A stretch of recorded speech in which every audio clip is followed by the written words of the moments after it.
بسم اللہ الرحمن الرحیم۔ مثنہ بن حارثہ کھڑے دیکھتے رہے۔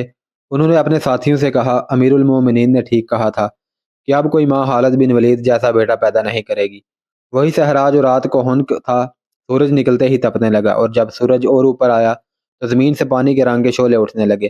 پانی کے رنگ کا جھلمل کرتا ایک پردہ تھا جو آگے آگے چل رہا تھا۔ اس کے آگے کچھ پتہ نہیں چلتا تھا کہ کیا ہے۔ جون کا سورج جب سر پر آیا تو لشکر کے افراد ایک دوسرے کو پہچان نہیں سکتے تھے۔ ہر کوئی زمین سے اٹھتی ہوئی تپش کے لرزتے پردے میں لرزتا کانپتا یا لٹکے ہوئے باریک کپڑے کی طرح لہروں کی طرح ہلتا نظر آتا تھا۔ مجاہدین نے ایک جنگی ترانہ مل کر گانا شروع کر دیا۔ خالد بن ولید نے انہیں روک دیا کیونکہ بولنے سے پیاس بڑھ جانے کا امکان تھا۔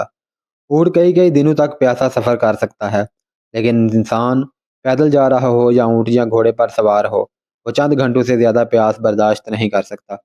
پہلی شام جب پڑاؤ ہوا تو تمام لوگ پانی پر ٹوٹ پڑے۔ ان کے جسم جل رہے تھے۔ کھانے کی جگہ بھی انہوں نے پانی پی لیا۔ دوسرے دن لشکر کا ہر آدمی محسوس کرنے لگا تھا کہ یہ وہ صحرا نہیں جس میں انہوں نے بے شمار بار سفر کیا ہے، یہ تو جہنم ہے جس میں وہ چلے جا رہے ہیں۔ ایک تو تپش تھی جو جلا رہی تھی، دوسرے ریت کی چمک تھی جو آنکھیں نہیں کھولنے دیتی تھی۔ ریت کا سمندر تھا، بلکہ یہ آگ کا سمندر تھا، اور لشکر شعلوں میں تیرتا جا رہا تھا۔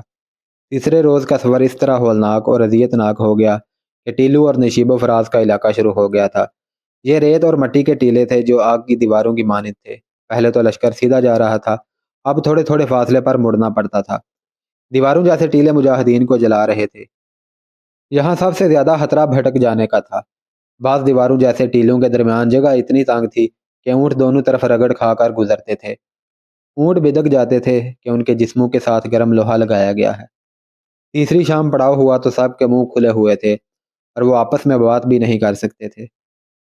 اس شام لشکر نے پانی پیا تو یہ ہولناک انکشاف ہوا کہ باقی سفر کے لیے پانی نہیں رہا۔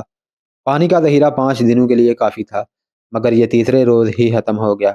راستے میں بھی مجاہدین پانی پیتے تھے۔ چوتھا دن قیامت سے کم نہ تھا۔ پانی کی ایک بوند نہیں تھی۔ پیاس کا اثر جسمانی ہوتا ہے اور ایک اثر صحرا کا اپنا ہوتا ہے جو ذہن کو بگاڑ دیتا ہے۔ یہ ہوتی ہے وہ کیفیت جب سراب نظر آتے ہیں، پانی اور نہلستان دکھائی دیتے ہیں، شہر اور سمندری جہاز نظر آتے ہیں اور مسافر انہیں حقیقت سمجھتے ہیں۔ ریت کی چمک کا اثر بھی بڑا ہی خوفناک تھا۔ لشکر میں کسی نے چلا کر کہا، وہ پانی آ گیا، پہلے میں پیوں گا۔ وہ آدمی چلتے اونٹ سے کود کر ایک طرف دوڑ پڑا۔ 3-4 مجاہدین اس کے پیچھے گئے۔ اسے اللہ کے سپرد کرو، رافع بن عمیرہ نے دور سے کہا۔ صحرا نے قربانیاں وصول کرنی شروع کر دی ہیں۔ اس کے پیچھے مت دوڑو، سب مرو گے۔ تھوڑی دیر بعد ایک مجاہد بے ہوش ہو کر اونٹ سے گرا، اور وہ اٹھا اور اونٹ کی طرف آنے کے بجائے دوسری طرف چل پڑا۔ کوئی بھی اس کے پیچھے نہ گیا۔ پیچھے نہ جانے کی ایک وجہ یہ بھی تھی کہ سب کی آنکھیں بند تھیں۔ ریت کی چمک اور تپش آنکھیں کھولنے ہی نہیں دیتی تھی۔ چوتھا دن جو پانی کے بغیر گزر رہا تھا، صحیح معنوں میں جہنم کے دنوں میں سے ایک تھا۔ ایسے لگتا تھا جیسے سورج اور نیچے آ گیا ہو۔ پہلے تو سب خود آنکھیں بند رکھتے تھے کیونکہ چمک اور تپش آنکھوں کو جلاتی تھی۔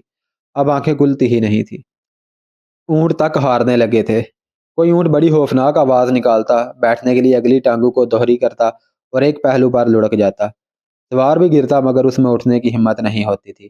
لشکر میں ہر کسی کی آنکھیں بند تھیں اور دماغ بیکار ہو گئے تھے۔ انہیں محسوس ہی نہیں ہوتا تھا کہ ان کا کوئی ساتھی اونٹ سے گر پڑا ہے، یا یہ کہ اس کا اونٹ بھی گر پڑا ہے اور اسے اٹھا کر اپنے ساتھ اونٹ پر بٹھا لیں۔ شراب کا شکار ہونے والوں کی تعداد بڑھتی جا رہی تھی۔ خود خالد بن ولید رضی اللہ تعالیٰ عنہ کی حالت ایسی ہو گئی تھی، انہیں کچھ پتہ نہیں چل رہا تھا کہ لشکر میں کیا ہو رہا ہے۔ وہ تو عزم اور ایمان کی قوت تھی جو انہیں زندہ رکھے ہوئے تھی، اور یہ اونٹ تھے جو چلے جا رہے تھے۔ اگر اونٹ رک جاتے تو لشکر کا کوئی ایک بھی فرد ایک قدم نہ چل سکتا۔ گھوڑوں کے منہ کھل گئے تھے اور زبانیں لٹک آئی تھیں۔ مجاہدین کی زبانیں سوج گئی تھیں، حلق میں کانٹے چبھ رہے تھے۔ اس وجہ سے ان کے منہ بھی کھل گئے تھے۔ وہ تو اب لاشوں کی مانند ہو گئے تھے۔ اونٹوں کی پیٹھوں پر اپنے آپ کو سنبھال نہیں سکتے تھے، اس لیے ان میں سے کوئی نہ کوئی گر پڑتا تھا۔ اب وہ عالم نزا کے قریب پہنچ رہے تھے۔ جسموں کی نمی خشک ہو چکی تھی۔ رات کو لشکر رکا۔ تمام رات مجاہدین نے جاگتے گزاری۔ جسموں کے اندر سوئیاں چبھتی تھیں۔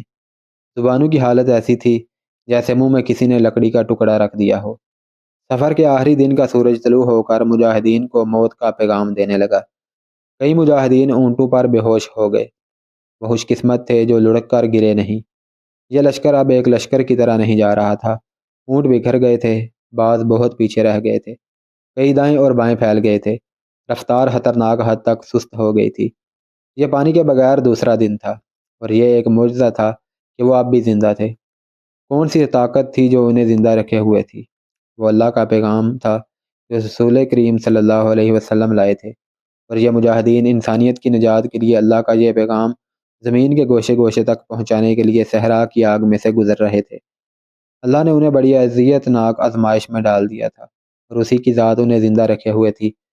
غروب آفتاب سے پہلے خالد بن ولید رضی اللہ تعالیٰ عنہ اپنے اونٹ کو رافع بن عمیرہ کے اونٹ کے قریب لے گئے۔ ابن عمیرہ خالد بن ولید رضی اللہ تعالیٰ عنہ نے بڑی مشکل سے یہ الفاظ زبان سے نکالے، کیا اب ہمیں اس چشمے پر نہیں ہونا چاہیے تھا جس کا تو نے ذکر کیا تھا؟ سوا ایک ہی منزل دور رہ گیا ہوگا۔ اللہ تجھے سلامت رکھے ولید کے بیٹے، رافع بن عمیرہ نے کہا، میں آشوب چشم کا مریض تھا، اس صحرا نے میری آنکھوں کا نور ختم کر دیا ہے، میں اب کیسے دیکھوں؟ کیا تو اندھا ہو گیا ہے؟ خالد بن ولید نے گھبرائی ہوئی آواز میں پوچھا۔ جو تو دیکھ سکتا تھا وہ ہم میں سے کوئی بھی نہیں دیکھ سکتا، کیا ہم بھٹک گئے ہیں؟ مورخ واقدی اور طبری نے لکھا ہے کہ رافع بن عمیرہ کی بینائی ختم ہو گئی تھی، اس نے ذہن میں کچھ حساب رکھا ہوا تھا۔ ان دونوں مورخوں نے اس کے صحیح الفاظ اپنے تحریروں میں نقل کیے ہیں۔ ابن ولید، رافع نے کہا، لشکر یہیں روک لے، اپنے کچھ آدمیوں کو آگے بھیج، انہیں کہہ کہ وہ عورت کے پستانوں کی شکل کے 2 ٹیلوں کو تلاش کریں۔ خالد بن ولید رضی اللہ تعالیٰ عنہ نے کچھ آدمیوں کو آگے بھیج دیا۔ یہ آدمی جلد ہی واپس آ گئے اور انہوں نے بتایا کہ وہ 2 ٹیلے دیکھ آئے ہیں۔ رافع نے خالد بن ولید رضی اللہ تعالیٰ عنہ سے کہا کہ اللہ کے کرم سے وہ صحیح راستے پر جا رہے ہیں، لشکر کو آگے لے چلو۔ ابن ولید، رافع بن عمیرہ نے کہا، اب اپنے آدمیوں سے کہہ کہ ایک درخت کو ڈھونڈیں جس پر کانٹے ہی کانٹے ہوں گے، اور وہ کوئی اونچا درخت نہیں ہوگا، وہ دور سے اس طرح نظر آئے گا جیسے کوئی آدمی بیٹھا ہوا ہو۔ یہ درخت ان دونوں ٹیلوں کے درمیان ہوگا۔ آدمی گھوم پھر کر واپس آ گئے اور انہوں نے یہ جان کر خبر سنائی کہ انہیں ٹیلوں کے درمیان اور ارد گرد بلکہ دور دور تک کوئی ایسا درخت نظر نہیں آیا۔ رافع بن عمیرہ نے کہا، سمجھ لو کہ ہم سب مر گئے۔ اس نے کچھ سوچ کر اور قدرے جھنجھلا کر کہا، ایک بار پھر جاؤ، درخت مل جائے گا، ریت کے اندر ڈھونڈو۔ آدمی پھر گئے، برچیاں اور تلواریں ریت میں مار مار کر مطلوبہ درخت کھوجنے لگے۔ ایک جگہ انہیں ریت کی ڈھیری نظر آئی، ریت ہٹائی تو وہاں ایک درخت کا ٹوٹ بوٹ سا تنا ظاہر ہوا۔ یہ ہار دار تھا، اکھاڑ دو اس درخت کو، رافع نے کہا، اور اس جگہ سے زمین کھودو۔ زمین اتنی زیادہ نہیں کھودی گئی تھی، لیکن پانی امڑ پڑا اور ندی کی طرح بہنے لگا۔ اس گڑھے کو کھود کھود کر کھلا کرتے چلے گئے، حتیٰ کہ یہ ایک وسیع تالاب بن گیا۔ لشکر کے مجاہدین اس پانی پر ٹوٹ پڑے۔ واقدی لکھتا ہے کہ یہ پانی اتنا زیادہ تھا کہ اتنے بڑے لشکر نے پیا، پھر اونٹوں اور گھوڑوں نے پیا، تب بھی یہ امڑتا رہا۔ مجاہدین نے مشکیزیں بھار لیے، تب انہیں خیال آیا کہ معلوم نہیں ان کے کتنے ساتھی پیچھے رہ گئے ہیں۔ اونٹ بھی تر و تازہ ہو چکے تھے اور انسان بھی۔ اپنے ساتھیوں کا خیال آتے ہی کئی مجاہدین اونٹوں پر سوار ہوئے اور واپس چلے گئے۔ وہ منظر بڑا ہولناک تھا، جگہ جگہ کوئی نہ کوئی مجاہد اور کوئی اونٹ یا گھوڑا ریت پر بے ہوش پڑا جل رہا تھا۔ مجاہدین نے ان کے منہ میں پانی ڈالا اور انہیں اپنے ساتھ لے آئے۔ بعض مجاہدین شہید ہو چکے تھے، انہیں ان کے ساتھیوں نے وہیں دفن کر دیا۔ ابن عمیرہ خالد بن ولید رضی اللہ تعالیٰ عنہ نے رافع بن عمیرہ کو گلے سے لگا کر کہا، تو نے لشکر کو بچا لیا ہے، اللہ نے بچایا ہے ابن ولید۔ رافع نے کہا، میں اس چشمے پر صرف ایک بار آیا تھا اور یہ 30 سال پہلے کا واقعہ ہے۔ میں اس وقت کم سن لڑکا تھا اور میرا باپ مجھے اپنے ساتھ لایا تھا۔ اس چشمے کو اب ریت نے چھپا لیا تھا، لیکن مجھے یقین تھا کہ یہاں چشمہ موجود ہے۔ یہ اللہ کا خاص کرم ہے کہ چشمہ موجود تھا۔ ان مجاہدین کی مہم اس سفر پر ختم نہیں ہو گئی تھی، یہ تو آزمائش کی ایک کڑی تھی جس میں سے وہ گزر آئے تھے۔ ان کا اصل امتحان ابھی باقی تھا۔ شام کی سرحد تک پہنچنے کے لیے ابھی 2 منزلیں باقی تھیں، لیکن وہ کٹھن نہیں تھیں۔ اصل مشکل یہ تھی کہ رومی ان کے مقابلے کے لیے اور انہیں شام کی سرحدوں سے دور ہی ختم کرنے کے لیے اتنی زیادہ فوج اکٹھی کر رہے تھے، جس کے مقابلے میں مسلمانوں کی یہ نفری کوئی حیثیت ہی نہیں رکھتی تھی۔ اسلامی فوج کی نفری تو پہلے ہی کم تھی، اور خالد بن ولید رضی اللہ تعالیٰ عنہ 9000 نفری کی جو کمک لے کر گئے تھے، اس کے ہر فرد کو بالکل خشک اور ناقابل برداشت حد سے بھی زیادہ گرم صحرا نے 5 دنوں میں چوس لیا تھا۔ ان کے جسموں میں دم خم ختم ہو چکا تھا۔ ان میں کچھ تو شہید ہو گئے تھے اور کچھ ایسے تھے جن پر صحرا نے بہت برا اثر کیا تھا، وہ 8-10 دنوں کے لیے بیکار ہو گئے تھے۔ باقی نفری کو بھی 2-3 دن آرام کی ضرورت تھی، لیکن احوال و قوائف ایسے تھے کہ انہیں آرام کی مہلت نہیں مل سکتی تھی۔ دشمن بیدار اور تیار تھا، اور یہ بڑا ہی طاقتور دشمن تھا۔ اس وقت کے ملک شام پر رومی حکمران تھے اور ان کی فوج اس دور کی مشہور طاقتور اور مضبوط فوج تھی۔ اس دور میں دو شاہی فوجیں مشہور تھیں، ایک فارس کی فوج اور دوسری رومیوں کی۔ دور دور تک ان دونوں فوجوں کی دھاک بیٹھی ہوئی تھی۔ نفری زیادہ ہونے کے علاوہ ان کے ہتھیار برتر تھے۔ روم کی فوج کے متعلق تاریخ نویسوں نے لکھا ہے، جس راستے سے گزرتی تھی اس راستے کی بستیاں خالی ہو جاتی تھی۔ فارس کی جنگی طاقت کو تو مسلمانوں نے بڑی تھوڑی نفری سے ختم کر دیا تھا اور عراق کے بے شمار علاقے پر قبضہ کر لیا تھا۔ اب مسلمان دوسری بڑی جنگی طاقت کو للکار رہے تھے۔ رومی اکیلے نہیں تھے، ان کا اتحادی غسان کا بڑا ہی طاقتور قبیلہ تھا۔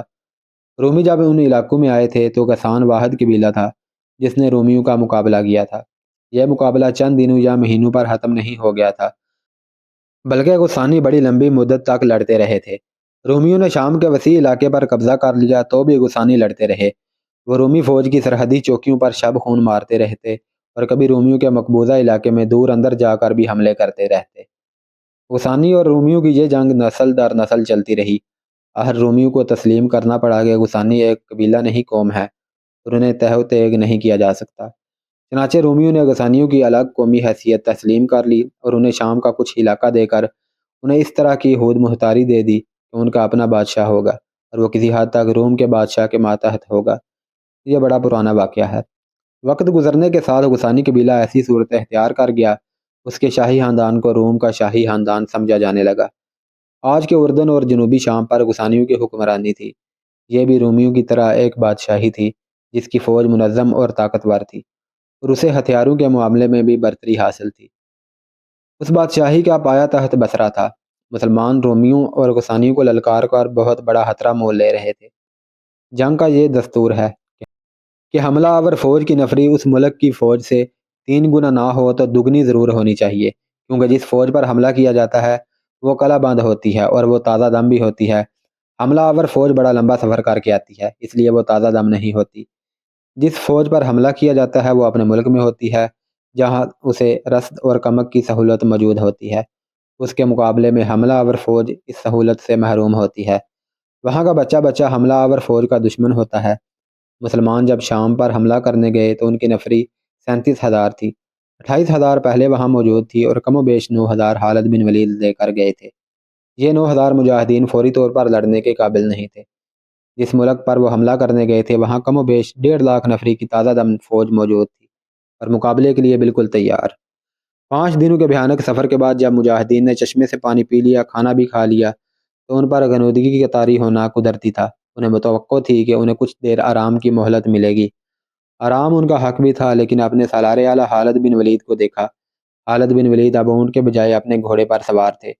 اس کا مطلب یہ تھا کہ ایک لمحے کا بھی آرام نہیں ملے گا۔ مورخ واقدی نے لکھا ہے کہ خالد بن ولید نے ہلکی سی زرہ پہن رکھی تھی۔ انہوں نے یہ زرہ اس چشمے پر آ کر پہنی تھی، ذرا مسلمہ کذاب کی تھی۔ خالد بن ولید نے جب اسے شکست دی تھی تو اس کی زرہ اتروا کر اپنے پاس رکھ لی تھی۔ یہ ارتداد پر فتح حاصل کرنے کی یادگار تھی۔ اس فتح کی ایک نشانی اور بھی خالد بن ولید کے پاس تھی، یہ تلوار تھی۔ یہ بھی مسلمہ کذاب کی ہی تھی۔ خالد بن ولید نے وہی تلوار کمر سے باندھ رکھی تھی۔ واقدی کے مطابق خالد بن ولید کے سر پر زنجیروں والی ہود تھی اور ہود پر انہوں نے امامہ باندھا ہوا تھا۔ امامہ کا رنگ سرخ تھا۔ ہود کے نیچے انہوں نے جو ٹوپی پہن رکھی تھی وہ بھی سرخ رنگ کی ہی تھی۔ خالد بن ولید کے ہاتھ میں سیاہ اور سفید رنگ کا پرچم تھا، جو صرف اس لیے مقدس نہیں تھا کہ یہ قومی پرچم تھا، بلکہ اس لیے کہ یہ پرچم ہر لڑائی میں رسول کریم صلی اللہ علیہ وسلم اپنے ساتھ رکھتے تھے، اور جب آپ صلی اللہ علیہ وسلم نے خالد بن ولید کو سیف اللہ کا لقب عطا فرمایا تو اس کے ساتھ انہیں یہ پرچم بھی عطا کیا تھا۔ اس پرچم کا نام عقاب تھا۔ 9,000 مجاہدین میں جہاں صحابہ کرام بھی تھے، وہاں خالد بن ولید کے اپنے فرزند عبد الرحمن بھی تھے جن کی عمر 18 سال تھی، اور ان میں امیر المومنین ابو بکر صدیق کے نوجوان فرزند بھی تھے، ان کا نام بھی عبد الرحمن ہی تھا۔ مجاہدین کھا پی کر ادھر ادھر بیٹھ گئے۔ انہوں نے اپنے سالار اعلیٰ کو گھوڑے پر سوار اپنے درمیان گھومتے پھرتے دیکھا تو سب اٹھ کھڑے ہوئے۔ خالد بن ولید نے زبان سے کچھ بھی نہ کہا، وہ ہر ایک کی طرف دیکھتے اور مسکراتے تھے۔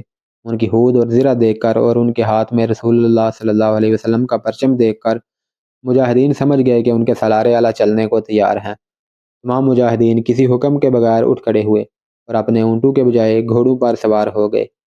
وہ جان گئے کہ اللہ کی شمشیر تھوڑی دیر کے لیے بھی نیام میں نہیں جائے گی۔ خالد بن ولید کی جان فضا مسکراہٹ نے پورے لشکر کی تھکن دور کر دی۔ لشکر چلنے کے لیے تیار ہو گیا۔ ولید کے بیٹے یہ دیکھ، ایک آدمی پرجوش لہجے میں کہتا اور دوڑتا آ رہا تھا۔ یہ دیکھ ولید کے بیٹے، اللہ نے میری بینائی مجھے لوٹا دی ہے۔ میں دیکھ سکتا ہوں، میں تجھے دیکھ رہا ہوں۔ بے شک اللہ ایمان والوں پر کرم کرتا ہے، کسی نے بلند آواز سے کہا۔ اللہ رحیم و کریم ہے، کسی اور نے نعرہ لگایا۔ یہ تھا رافع بن عمیرہ، جس نے اس لشکر کی رہنمائی اس خطرناک صحرا میں کی تھی۔ وہ آشوب چشم کا مریض تھا، ریت کی چمک اور تپش سے اس کی بینائی ختم ہو گئی تھی، لیکن جسم میں چشمے کا پانی گیا اور آنکھوں میں پانی کے چھینٹے پڑے تو رافع کی بینائی واپس آ گئی۔ خالد بن ولید کو اس کی بہت زیادہ خوشی ہوئی، جس کی ایک وجہ یہ تھی کہ ان کے لشکر کا رہنما اور میدان جنگ کا شہسوار ہمیشہ کے لیے اندھا نہیں ہو گیا تھا، اور دوسری وجہ یہ تھی کہ رافع بن عمیرہ خالد بن ولید کا داماد تھا۔ مجاہدین بغیر آرام کیے اپنی اگلی منزل کو جا رہے تھے۔ اب ان کا سفر سہل تھا، لیکن اس دشمن پر فتح سہل نظر نہیں آتی تھی جن سے لڑنے وہ جا رہے تھے۔ وہ دشمن بہت طاقتور تھا، اس کے وہاں قلعے تھے، وہ اس کی زمین اور اس کا ملک تھا۔ مسلمان کھلے میدان میں تھے اور اپنے مستقر سے سینکڑوں میل دور تھے۔ انہیں اپنے لیے اور اپنے جانوروں کے لیے خوراک کا خود ہی انتظام کرنا تھا، اور ان کے لیے یہ بہت بڑا مسئلہ تھا۔ خالد بن ولید جب اپنے لشکر کے ساتھ شام کی سرحد کی طرف بڑھ رہے تھے، اس وقت غسانی بادشاہ جبلہ بن الہم اپنے امراء اور سالاروں کو حکم دے چکا تھا کہ مسلمانوں کی فوج سرحدوں پر آ گئی ہے اور اسے سرحدوں پر ہی ختم کر دینا ہے۔ اس وقت خالد بن سعید کو رومی فوج شکست دے چکی تھی اور مدینہ کا 28,000 مجاہدین کا لشکر 4 حصوں میں شام کی سرحد پر پہنچ چکا تھا۔ ہم نے رومیوں کو شکستیں دی ہیں، غسانی بادشاہ جبلہ نے اپنے امراء اور سالاروں سے کہا تھا۔ رومیوں سے بڑھ کر جابر اور جنگجو اور کون ہو سکتا ہے؟ ہم نے اس زبردست فوج کو گھٹنوں بٹھا کر اس سے یہ علاقہ لے لیا تھا جس پر آج ہماری حکمرانی ہے۔ تمہارے سامنے مسلمانوں کی کوئی حیثیت ہی نہیں۔ یہ مت سوچو کہ مسلمانوں نے فارسیوں کو شکست دی ہے اور انہیں اٹھنے کے قابل نہیں چھوڑا۔ فارسی بزدل تھے، اپنے آباء و اجداد کی شجاعت کو یاد کرو۔ اگر تم نے اپنے اوپر مسلمانوں کا خوف طاری کر لیا تو رومی جو آج ہمارے بھائی بنے ہوئے ہیں تم پر چڑھ دوڑیں گے، پھر تم دو دشمنوں کے درمیان پس جاؤ گے۔ مسلمانوں کی تعداد بہت تھوڑی ہے، وہ زیادہ دن تمہارے سامنے نہیں ٹھہر سکیں گے۔ شہنشاہ غسان، ایک معمر سالار نے کہا، ان کی تعداد تھوڑی ہے تو کیا وجہ ہے کہ فارس کے تمام نامور سالار ان کے ہاتھوں مارے گئے ہیں؟ یہ کہنا ٹھیک نہیں کہ فارسی بزدل تھے۔ کیا ہم اپنے آپ کو دھوکہ نہیں دے رہے؟ کیا مسلمانوں نے فراز کے میدان میں رومیوں اور فارسیوں کی متحدہ فوج کو شرمناک شکست نہیں دی؟ ضرور دی ہے، جبلہ بن الہم نے کہا۔ میں تمہاری بات کر رہا ہوں۔ اگر تم نے مسلمانوں کو اپنی تلواروں کے نیچے رکھ لیا تو رومیوں اور فارسیوں پر تمہاری بہادری کی دہشت بیٹھ جائے گی، اور تم جانتے ہو کہ اس کا تمہیں کیا فائدہ پہنچے گا۔ میرا حکم یہ ہے کہ سرحد کی ہر ایک بستی میں یہ پیغام پہنچا دو کہ مسلمانوں کا لشکر یا ان کا کوئی دستہ کسی طرف سے گزرے اس پر حملہ کر دو اور اسے زیادہ سے زیادہ نقصان پہنچانے کی کوشش کرو۔ ہر وہ شخص جس نے غسانی ماں کا دودھ پیا ہے وہ اپنے قبیلے کی آن پر جان قربان کر دے، لیکن 3-4 مسلمانوں کی جان ضرور لے۔ میں اپنے آپ کو دھوکہ نہیں دے رہا، میں ان مسلمانوں کو کمزور نہیں سمجھتا جو اپنے وطن سے اتنی دور آ گئے ہیں۔ وہ اپنے عقیدے کے بل بوتے پر آئے ہیں۔ ان کا عقیدہ ہے کہ ان کا مذہب سچا ہے اور وہ خدا کے برتر بندے ہیں اور خدا ان کی مدد کرتا ہے۔ اگر تم اپنے عقیدوں کو مضبوطی سے پکڑ لو تو تم انہیں کچل کر رکھ دو گے۔ قبیلے کے بچے بچے کو لڑاؤ، عورتوں کو بھی لڑاؤ، اور ہر کوئی یہ کوشش کرے کہ مسلمانوں کو یہاں سے کھانے کو ایک دانہ نہ ملے، پانی کو پینے کی ایک بوند نہ ملے، اور ان کے اونٹ اور گھوڑے اس کی گھاس کی ایک پتی بھی نہ کھا سکیں جو تمہاری زمین نے اگائی ہے۔ خالد بن ولید کی اگلی منزل سوا تھی، جس کے متعلق انہیں بتایا گیا تھا کہ سرسبز و شاداب جگہ ہے۔ ان کے راستے میں پہلی بستی آئی تو اس سے کچھ دور کم و بیش 40 گھوڑ سواروں نے مسلمانوں کے ہراول پر اس طرح حملہ کیا کہ گھوڑے اچانک ٹیلوں کے پیچھے سے نکلے، سر پٹ دوڑتے آئے اور برچھیوں سے مجاہدین پر حلہ بول دیا۔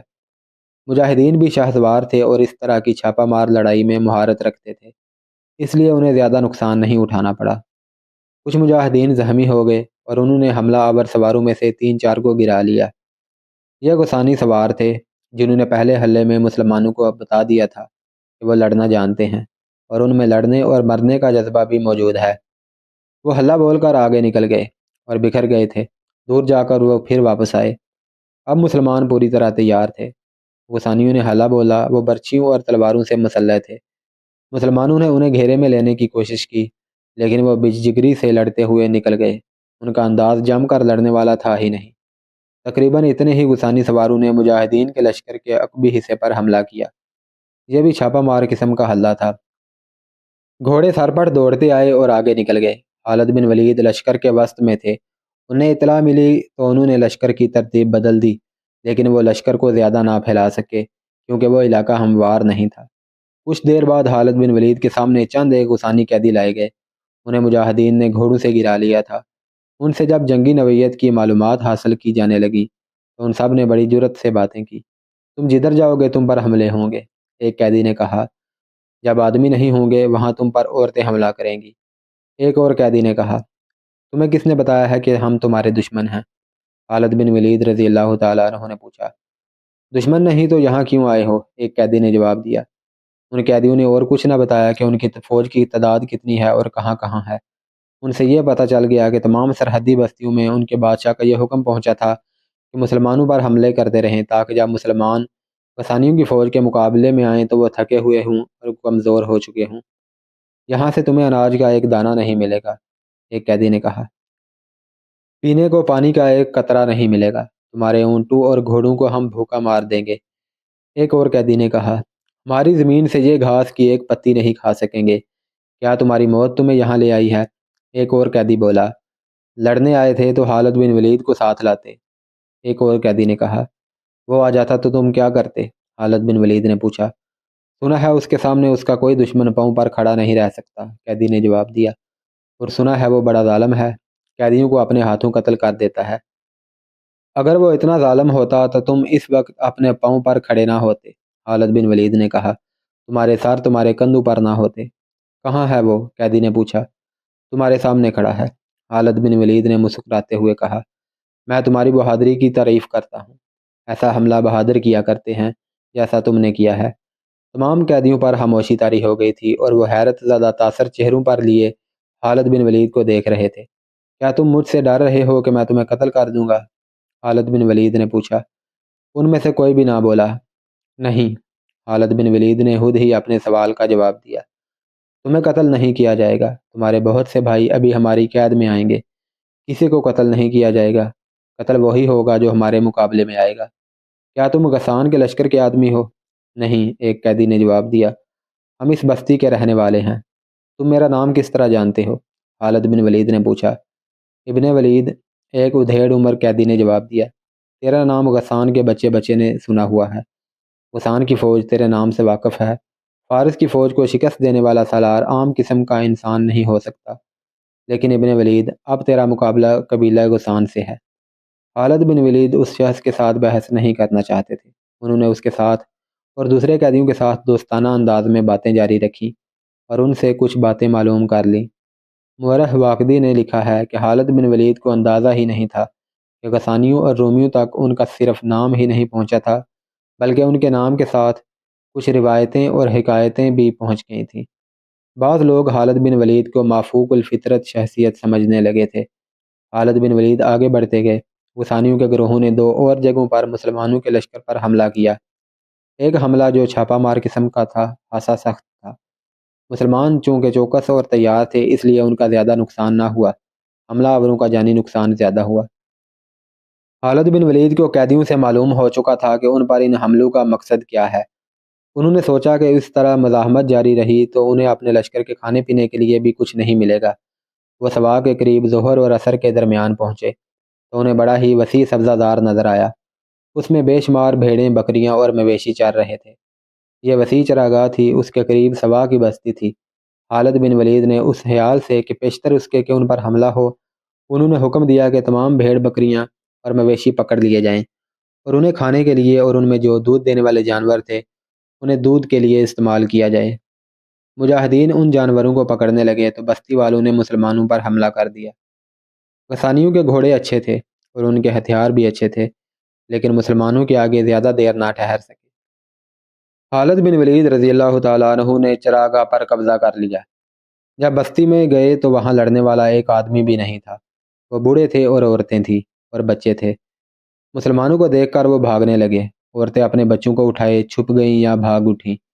خالد بن ولید رضی اللہ تعالیٰ عنہ کے حکم سے ان سب کو روک کر کہا گیا کہ ان کے خلاف کوئی کارروائی نہیں کی جائے گی۔ اگر بستی سے مسلمان لشکر کے خلاف کوئی کارروائی ہوئی تو بستی کو اجاڑ دیا جائے گا۔ محبروں نے خالد بن ولید کو اطلاع دی کہ کچھ دور آگے ایک قلعہ ہے جس میں عیسائی فوج ہے اور اس کا سالار رومی ہے۔ یہ اطلاع بھی ملی کہ سوا کے بھاگے ہوئے غسانی اس قلعے میں چلے گئے ہیں۔ اس قلعے کا نام آرک تھا۔ سورج غروب ہو چکا تھا، شام گہری ہو گئی، قلعے کے دروازے سورج غروب ہوتے ہی بند ہو گئے تھے۔